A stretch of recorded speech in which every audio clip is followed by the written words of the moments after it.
오늘은 6월달의 첫 주일입니다.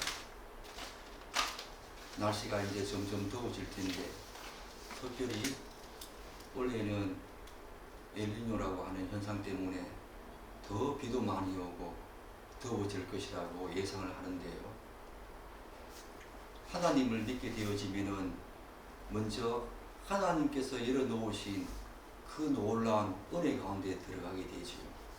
그래서 아버지 하나님과 화목하게 되어지고 모든 인간과 화목하게 되어지고 하나님이 우리를 향해서 다스리고 정복하라고 하는 그 모든 자연세계와 화목하게 되어지는데, 인간은 너무 어리석어서 오히려 그 자연을 파괴하고 훼손시켜서 결국은 그 결과를 우리가 다 받게 되는 오늘 우리가 이 시대를 보지 않습니까?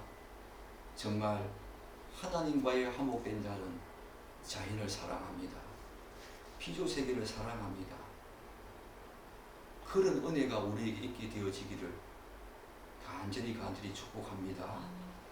오늘도 우리는 지난주에 이어서 갈라디아서 3장 6절로 12절까지 말씀을 통해서 당신도 율법의 저주 아래 있을 수 있다라는 제목으로 하나님의 말씀을 듣겠습니다.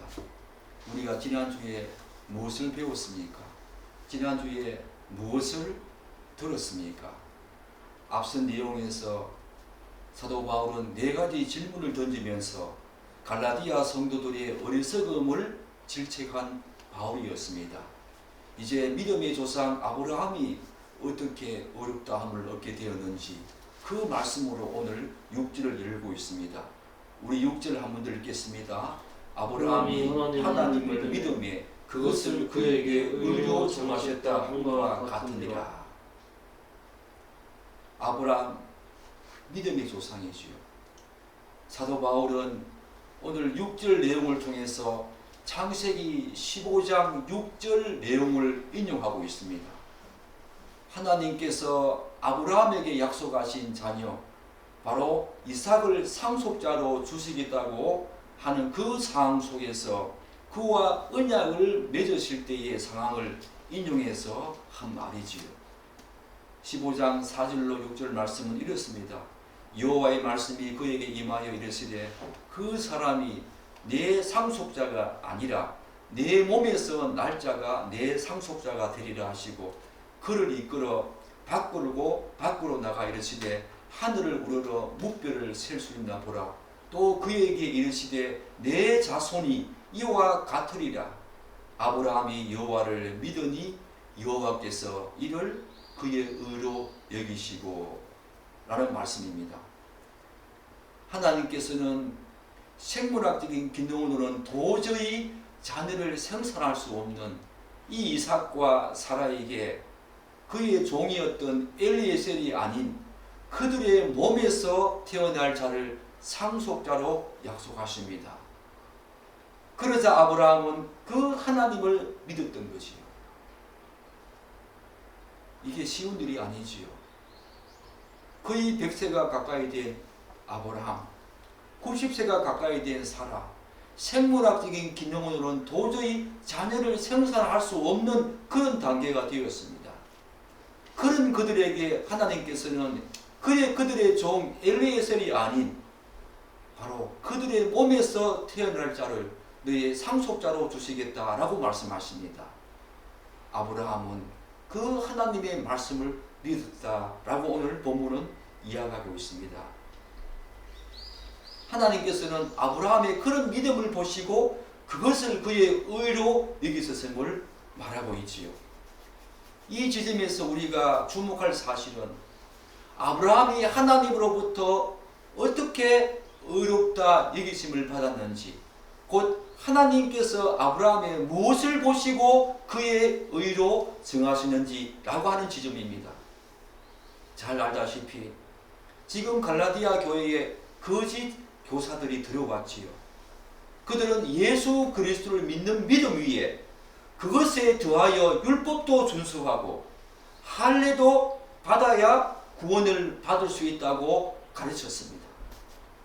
그런데 할례와 관련된 내용은 아브라함이 하나님으로부터 의롭다 칭함을 받은 후에 나온다는 것입니다. 창세기 17장에 등장한다는 것입니다. 더군다나 율법은 이보다 훨씬 후대인 이스라엘 백성들이 출애굽했을 당시에 하나님께서 모세를 통해 그들에게 수여한 것입니다. 그러니까 아브라함이 하나님으로부터 의롭다 여기심을 받은 것은 아브라함이 하나님을 믿은 그 믿음 위에 율법을 준수했다거나 혹은 할례를 행한 것과 전혀 상관이 없다는 것입니다. 더 후대의 이야기인 것입니다. 아브라함은 바로 할례를 행하기 전에 그리고 모세로부터 율법을 받기 이전에 이미 하나님을 믿음으로 말미암아 의롭다 여기심을 받았다는 이 사실이 바로 중요한 거지요. 그러므로 지금 갈라디아 교회에 몰래 들어온 이 거짓 선지자들의 가르침은 전혀 근거가 없을 뿐만 아니라 성경적이지도 않지요. 아마 그들의 전통이었습니다. 오래전부터 내려오는 유전이었습니다.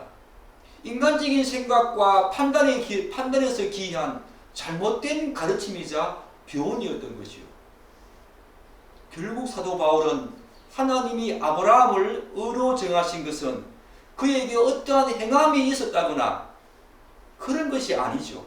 그런 것이 아니라 그가 하나님을 믿었기 때문에 그가 하나님으로부터 의롭다 칭함을 받고 하나님이 그에게 그것을 의로 정하신 것이다 라고 지금 사도 바울은 그 역사적인 사실을 우리에게 지금 증거하고 있는 것입니다. 사도 바울의 논리는 항상 그렇습니다. 항상 그는 역사성을 굉장히 중요하게 생각합니다. 중요한 고비고비마다 구약에 있었던 역사적인 사실들을 증거로 대면서 우리에게 그것의 확실성, 복음의 확실성을 계속 증거해 나가고 있다는 것입니다. 이러한 사실에 근거하여 사도 바울은 성도들을 향해서 무엇이라고 말하는가? 우리 7절 한번 읽겠습니다. 그런즉 믿음으로 말미암은 자들은 아브라함의 자손인 줄 알지어다. 사랑하는 여러분, 여러분들은 아브라함의 자손인 줄 알고 계십니까? 오늘 분명히 믿음으로 말미암은 자들은 아브라함의 자손인 줄 알지어다 라고 지금 사도 바울이 우리에게 말하고 있지 않습니까? 믿음의 조상 아브라함의 자손이 될 수 있는 조건은 혈통적으로 이스라엘의 민족에 속해 하는 것이 아닙니다. 하나님을 믿는 모든 자들은 바로 아브라함의 자손인 것입니다. 한 걸음 더 나아가서 바울은 하나님께서 아브라함을 부르셔서 그를 통하여 놀라운 복을 선포하신 일을 상기합니다. 창세기 12장 3절에 이런 말씀 나오지 않습니까? 너를 축복하는 자에게는 내가 복을 내리고 너를 저주하는 자에게는 내가 저주하리니 땅의 모든 족속이 너로 말미암아 복을 얻을 것이라 하신지라. 땅의 모든 족속이 너로 말미암아 복을 얻을 것이라 하신지라. 여기에 땅의 모든 족속이 너로 말미암아 복을 얻을 것이라, 이 말씀은 바로 아브라함의 후손으로 오실 누구를 가리킵니까? 예수 그리스도. 그분으로 말미암아 그를 믿는 모든 자들은 하나님의 자녀가 되어지고 구원과 영생의 복을 얻을 것이라고 아브라함에게 약속한 것입니다. 혈통이 아닙니다. 민족이 아닙니다. 언어가 아닙니다. 나라와 족속과 관계없이 예수 그리스도 그를 믿는 자는 아브라함과 같이 그를 믿는 자는 하나님으로부터 의롭다 칭함을 받게 되어지는 그런 복을 누린다는 것을 아브라함에게 이미 약속하신 것입니다. 이 약속은 하나님께서 아브라함에게 하신 이유가 무엇입니까? 이 약속을 하나님께서 아브라함에게 하신 이유가 무엇일까요? 다른 사람들에게 할 수 있지 않습니까? 왜 아브라함일까요? 바로 아브라함이 하나님을 믿음의 조상이었지요. 그것을 의로 여기신 것처럼 이 땅에 존재하는 어떤 사람이든지 우리 죄를 대속하신, 그래서 십자가에 돌아가신 예수 그리스도를 믿는 자는 아브라함처럼 동일하게 의롭다 칭함을 받는다는 사실을 명백히 드러내기 위해서 아브라함에게 이 약속을 하신 것 아니겠습니까? 그 놀라운 복음을 하나님께서는 아브라함에게 미리 선포하신 것이죠. 이 사실은 매우 중요합니다. 왜냐하면 아브라함이 다른 어떤 것이 아니라 오직 하나님의 약속을 믿음으로 말미암아 의롭다 여김을 받은 것처럼 오고 오는 모든 세대, 모든 자들도 오직 예수 그리스도를 그분을 믿고 그분의 약속을 믿음으로 의롭다함을 받고 구원을 얻기 때문입니다. 사랑하는 여러분, 하나님의 속성 중에 영원 불변한 속성이 있지 않습니까? 우리와 비공유적 속성으로 갖고 계신 영원 불변한 속성, 하나님의 말씀과 약속은 전혀 불변하지요. 아브라함에게 하신 그 약속은 오고 오는 모든 세대에게 동일한 것입니다. 하나님은 회전하는 그림자도 없었습니다.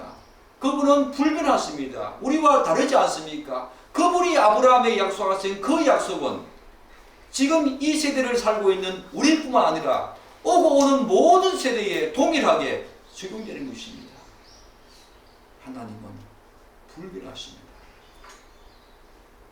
이처럼 바울은 유대인들이 선민의 조상으로 가장 존경하는 그 아브라함을 예로 들면서 믿음으로 인한 의롭다함이 바로 자신의 개인적인 어떤 개인적인 어떤 의견이나 그런 주장이 아님을 지금 드러내고 있지요. 그 역사적인 사실을 지금 드러내고 있는 것입니다. 그것이 개인적인 의견이 주장이 아니라는 것입니다. 즉 그것은 구약에서부터 일관되게 이어져 오는 바로 구원의 참된 원리임을 밝히고 있지 않습니까? 이를 통해서 바울은 구원이 선민 이스라엘 백성에게만 있다고 생각했던 당시 유대인들을 향해서 그들의 생각이 얼마나 허무맹랑하고 터무니없고 비성경적인지를 지금 아브라함의 이야기를 통해서 이런 역사적인 사실을 통해서 증거하고 있는 것입니다. 따라서 이러한 구원의 원리를 하나님께서 만약에 변개하신다면 그런 하나님은 하나님이 아니시지요. 하나님이 자신이 하신 말씀을 시대에 따라서 상황에 따라서 변개하신다면 그분은 하나님이 아니지 않습니까? 영원 불변하신 하나님께서 지금 아브라함에게 하신 약속입니다. 그 약속은 우리들에게도 동일하게 적용되는 거죠. 예수를 믿음으로 어렵다 칭함을 받는 이 놀라운 구원의 원리가 바로 복음 아닙니까? 사랑하는 여러분, 이 복음 위에 굳게 서기를 간절히 축복합니다.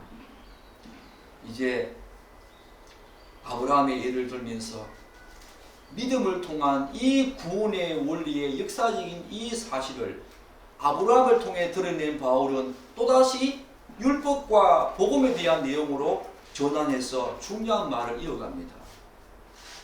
믿음의 조상 아브라함을 예를 들면서 바로 하나님으로부터 어렵다 칭함을 받는 것은 어떤 행위가 아니라 그분을 믿음으로 말미암아 그렇게 되어진다는 역사적인 사실을 증거한 바울은 다시 율법과 복음과의 관계 속으로 들어와서 다시 내용을 전환해서 굉장히 중요한 말을 계속 이어갑니다. 우리 10절과 11절 말씀을 함께 읽겠습니다. 무릇 율법 행위에 속한 자들은 저주 아래에 있나니 기록된 바 누구든지 율법책에 기록된 대로 모든 일을 행하지 아니하는 자는 저주 아래에 있는 자라 하였습니다. 또 하나님 앞에서 아무도 율법으로 말미암아 어렵게 되지 못할 것이 분명하니 이는 의인은 믿음으로 살리라 하였습니다.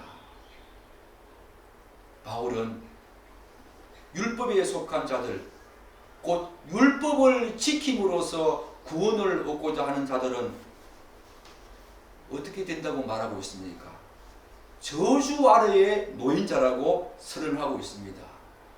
사랑하는 여러분, 여러분들은 이 말씀이 정말 두렵고 떨림으로 들리십니까? 율법 아래에 살고자 하는 자는, 율법에 속한 자들은 저주 아래에 있다라고 지금 사도 바울이 선언하고 있는 것입니다. 왜냐하면 율법을 통해 구원을 얻으려면 반드시 율법대로 모든 행위를, 모든 삶을 그렇게 살아야 하는데, 그렇게 할 수 없으니 종국적으로 저주를 받게 되기 때문에 저주 아래에 있다고 그렇게 선언하고 있는 것입니다. 물론 당시 사람들은 그렇게 생각하지 않았겠지요. 어떤 사람 중에는 자신은 모든 율법을 다 지켰고 하나님 다 지켰다고 생각하는 사람도 들어 있었을 것입니다. 당시의 서기관들과 바리새인들은 그렇게 생각했지요. 그런 사람을 향해서 본문 11절은 이렇게 선언하고 있습니다. 하나님 앞에서는 아무도 율법으로 말미암아 어렵게 될 자가 없다. 사랑하는 여러분, 이 지점이 중요한 것입니다. 주변의 사람들이 그렇게 인정해 줄 수도 있습니다. 또한 자기 자신도 그렇게 생각할 수 있지만 율법의 제정자시요 소유자이신 하나님 앞에서는 율법으로 어렵게 될 자가 아무도 없다는 것입니다. 자기 자신은 율법을 지켰다고 생각할 수 있습니다. 그렇게 만족하고 그렇게 안위하고 그렇게 평안을 누릴 수 있습니다. 그리고 주변 사람들도 그 사람을 향해서 그렇게 했다고 인정해 줄 수 있습니다. 그럼에도 불구하고 하나님 앞에서는, 율법의 제정자시요 우리에게 소유하신 하나님 앞에서는 어렵다, 율법으로 말미암아 어렵다 할 자가 아무도 없다고 지금 사도 바울은 고백하고 있는 것입니다. 사랑하는 여러분, 그런데 바울의 이 말이 얼마나 아이러니한가 하면, 바울이 과거 예수 믿기 전에 어떤 자였습니까? 그런 율법을 통해서 구원을 얻고자 누구보다 율법에 열심이었고 철저하게 율법을 지켰던 사람이었습니다. 그렇다면 왜 바울이 그런 삶을 살았겠는가? 바로 율법을 통해 구원이 가능하다고 그는 생각했을 것입니다. 그렇지 않습니까? 그러나 예수를 믿은 후에 바울은 율법과 관련해서 중요한 사실을 깨닫게 되었습니다. 바로 그것은 겉으로는 율법의 조항 하나하나를 지키는 것이 가능할지는 몰라도 보이지 않는 내면의 동기, 목적, 그리고 마음의 생각까지 보시고 다 아시는 하나님 앞에서는 어렵다함을 얻을 수 있는 존재가 아무도 없다는 것을 사도 바울은 깨달은 것입니다. 이러한 맥락을 고려할 때 당시 율법을 지킴으로써 구원을 얻고자 했던 유대인들은 그들의 가장 치명적인 오류가 무엇이겠습니까? 저는 다음과 같은 두 가지 사실로 이야기를 할 수 있다고 생각합니다. 하나는 그들이 율법을 지킬 수 있다고 생각한 근거는 무엇이겠습니까? 하나님의 생각과 판단을 충족시킬 수 있다는 것이 아니라 바로 율법 조항 하나하나에 의미를 둔 것입니다. 하나님의 그 목적과 율법을 주신 그 목적과 동기를 충족시킬 수 있다고 그들이 생각한 것이 아니라 율법 하나하나 조항의 모든 목적을 통해서 그것을 겉으로 드러내면은 율법을 다 준수했다, 그렇게 생각한 것입니다. 다른 하나는 그렇다 보니까 자연스럽게 어떤 삶을 살겠습니까? 이들의 삶은 하나님 중심적인 삶이 아니라 오히려 다른 사람을 의식하고 다른 사람으로부터 인정과 평판을 받으려고 하는 자기 중심적인 삶이었지요. 어떤 삶입니까? 외식적인 삶이었습니다. 그들은 율법 조항 하나하나에 그 자체의 목적을 두고 있습니다. 하나님의 생각과 판단의 목적을 두지 않았습니다. 따라서 율법을 통해 하나님으로부터 구원을 얻고자 하는 이 원리는 유대인들 스스로 내려오는 전통과 유전이었습니다. 그들이 창안하고 만들어낸 것이기 때문에 결코 하나님의 말씀과 그분의 뜻에서 기이한 것이 아니지요. 사실 성경에서 말하는 율법의 기능은 무엇입니까? 여러분도 잘 알다시피 그것을 행하는 자에게 구원을 주시는 그런 도구와 수단이 아니지요. 단지 하나님의 뜻과 목적에 따라 살도록 하기 위한 방향키와 같은 것입니다. 한 걸음 더 나아가서 율법의 기능이 무엇이겠습니까? 그럼에도 불구하고 방향키와 같은 그런 어떤 하나의 동기로 우리에게 율법이 주어졌지만, 그럼에도 불구하고 그 율법을 다 지킬 수 있습니까? 그렇게 살지 못하는 자신들의 죄악된 모습과 그런 무능함을 율법을 통해서 발견하게 되어지고, 그렇게 해서 하나님을 더 신실하게 의지할 뿐만 아니라 그분이 주시는 이 복음, 이 복음의 은혜, 그것이 얼마나 놀랍고 경이로운지를 감사하면서 그분을 더욱더 신실하게 신뢰하며 의지하라고 율법을 주신 것입니다. 율법은 구원의 통로가 아닙니다. 구원의 수단과 방법이 아닙니다. 하나님께 돌아오게 하는, 자신의 그 죄악된 모습이 얼마나 치명적이고 존귀하며 또한 혐오스러운지, 그리고 자신이 그 율법을 지킬 수 없는 무능한 자임을 발견하고 율법이 아니라 이제 하나님의 은혜의 복음으로 돌아와서 그 복음 안에서 구원을 얻게 하는 하나의 도구로 주어진 것이 바로 율법 아닙니까? 그런 율법의 의미들을 이들은 몰랐던 것입니다. 사랑하는 여러분, 그럼에도 불구하고 여전히 율법을 지킴으로써 구원을 얻고자 하는 그런 자들은 과거 사도 바울이 가졌던 그런 치명적인 오류와 순전한 생각을 고수하는 자이지요. 무엇보다도 그런 자들은 자신들이 의식하든 의식하지 못하든 오늘 하나님의 저주 아래에 있는 불행한 삶을 살고 있다는 거 우리는 알아야 합니다. 바울이 바로 그 사실을 깨달은 것입니다. 예수를 믿고 난 후에. 그런데 저는 이 말씀을 묵상하면서 이 점에서 굉장히 중요한 사실 하나를 발견하게 되었습니다. 바로 이런 것입니다. 여러분들이 잘 알다시피 지금 갈라디아 교회에 몰래 들어온 거짓 교사들이 어떻게 구원을 얻는다고 가르쳤습니까? 예수 그리스도를 믿는 그 믿음 위에, 그거를 전제하고 난 후에 율법도 준수하고 할례를 같이 지켜야 한다고, 그렇게 함으로 말미암아 구원을 얻는다고 그들이 가르치지 않았습니까? 그런데 본문에서 바울은 거짓 선지자들의 가르침과 그것에 따라 신앙생활을 하는 사람들도 다 한마디로 율법에 속한 자라고 간주하면서 율법에 대한 이야기를 하고 있다는 것입니다. 이 사실은 매우 중요한 포인트라고 할 수 있습니다. 다시 말씀드립니다. 갈라디아 교회에 몰래 들어온 사람들이 무엇을 가르쳤습니까? 예수 그리스도 믿는 거, 그거 빼지 않았습니다. 그거 제거하지 않았습니다. 예수 그리스도를 믿는 그 믿음 위에 율법도 준수하고 그리고 할례까지 받아야만 구원을 받는다고 가르쳤습니다. 그런데 오늘 사도 바울은 갈라디아 교회에 몰래 들어온 그 선지자들의 가르침 중에서 믿음 위에, 예수 그리스도 믿는 믿음 위에라고 하는 그 부분을 쏙 빼버립니다. 율법만 계속 이야기하고 있다는 것입니다. 이 세상에 존재하는 모든 사람들은 두 부류로 나눈다는 것입니다. 하나는 율법에 속하여 저주 아래 있는 자요, 다른 하나는 예수 그리스도를 믿음으로 말미암아 하나님의 은혜와 축복 아래에 속한 자입니다. 그 중간지대는 없다는 것입니다. 이 말이 중요한 것입니다. 예수 그리스도 믿는 믿음 위에 거기에 어떤 행위가 더해져서 구원을 받는다고 하는 그 자체도 율법에 속한 자라는 것입니다. 오늘 사도 바울은 그 말을 하고 있는 것입니다. 얼마나 중요한 말입니까? 율법도 준수하고 할례를 받아야 구원을 얻는다고 가르친 그들의 가르침조차도 결국은 어떤 모습입니까? 율법에 속한 자의 모습이라는 것입니다. 동일하게 저주 아래에 있다는 것입니다. 사랑하는 여러분, 이러한 사실을 생각할 때 오직 예수 그리스도를 믿어 신앙생활을 하는 것이 결코 쉬운 일이 아님을 우리는 여기서 잘 알 수 있습니다. 여러분과 저도 어쩌면 저주 아래에 속한 자인지 우리가 그것을 인정하지 않으려고 하는지 모르겠습니다. 사랑하는 여러분, 혹시 그런 생각 드십니까?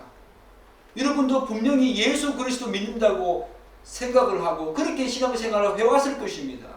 그런데 여러분이 예비 한번 빠지고 그리고 기도생활 제대로 못했을 경우에 내가 혹시 구원을 받을 수 있을까? 라고 생각했다면 여러분도 바로 저주 아래에 있는 것입니다. 이런저런 죄의 모습 속에서 하나님께 나아왔을 때 회개는 했지만 회개 후에도 깨름직하고 그리고 여전히 구원에서 떨어질까봐 생각했다면 분명히 회개했는데 구원에서 떨어질까봐 이런저런 혼란한 생각에 접어 있다면 그러기에 사로잡혀 있다면 여러분도 율법의 저주 아래에 있는 것입니다. 그것이 오늘 중요한 것입니다. 그렇다면 거기에서 벗어나 있는 자가 과연 몇이 있겠습니까? 여러분과 제가 그렇게 살아오지 않았습니까? 사랑하는 여러분, 기도와 말씀 너무너무 중요하지요.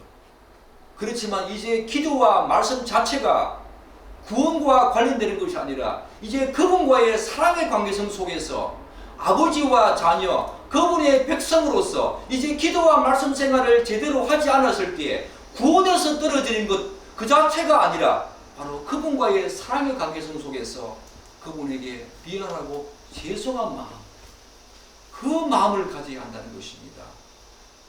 그것을 하고 안 하고 따라서 또한 선한 행위를 하고 안 하고 따라서 구원과 관련되는 그런 내용들, 그런 생각을 할 것이 아니라 정말 하나님을 믿는 자는 그런 행위를 하지 않았을 때에 선한 행위도 하지 못하고 이 땅에서 거룩한 삶을 제대로 살지 못하고 기도 생활과 말씀 생활도 제대로 하지 못했을 때에 이제 그것을 구원과 관련시키는 것이 아니라 정말 하나님을 믿는 믿음의 조상 아브라함처럼 하나님을 믿는 사람이라면 그분과의 사랑의 관계성 속에서 그분에게 미안하고 죄송스러운 마음을 가져야 한다는 것입니다. 그것이 바로 율법을 믿는 그런 사람들과 그렇지 않은 사람들의 차이죠.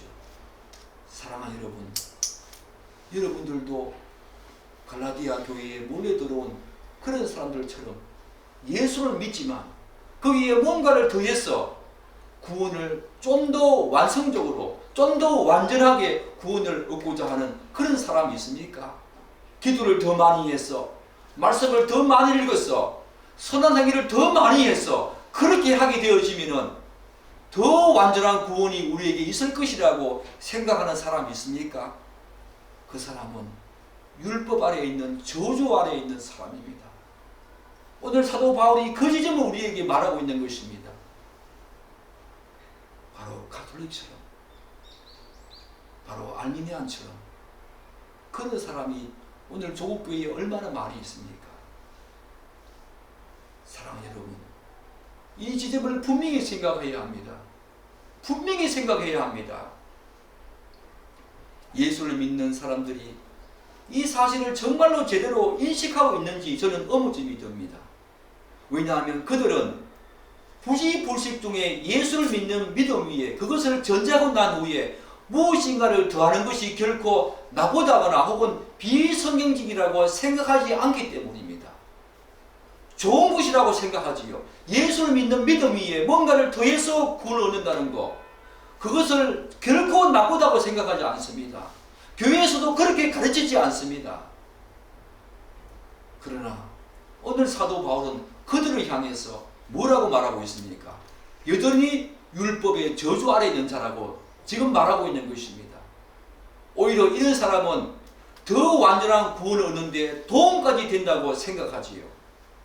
기도가, 말씀이, 선한 행위가, 거기에 신비주의적인 어떤 의사가, 성령의 능력이 오히려 구원을 얻는데 더 완전한 구원을 얻는데 더 도움이 된다고 생각하지 그것이 결코 나쁘다거나 오히려 비성경적이라고 생각하지 않는다는 것입니다. 그런 자가 율법의 저주 아래에 있는 자라고 사도 바울은 이야기하고 있음에도 불구하고 사랑하는 여러분, 여러분에게 묻습니다.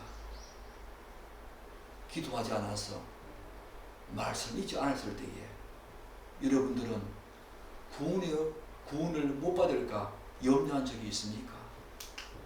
여러분이 선한 행위를 하지 못했을 때에, 여러분의 그 죄악된 모습을 여러분이 드러냈을 때에 이것 때문에 구원에서 떨어질까봐 염려한 적이 있습니까? 그런 자는 여전히 율법의 저주 아래 있는 것입니다.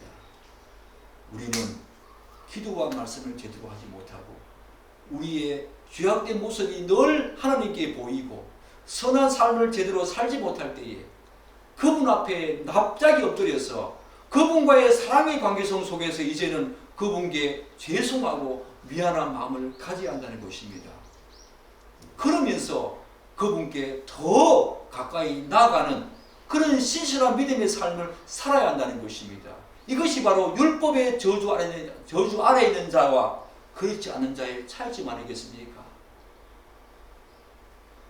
사랑하는 여러분, 그분께 미안한 마음, 죄송한 마음이 있습니까?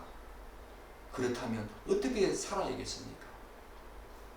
그분을 계속 배신하면서 계속해서 그분의 은혜를 그런 식으로 여러분들이 생각하면서 쉽게 생각하면서 살아가시겠습니까?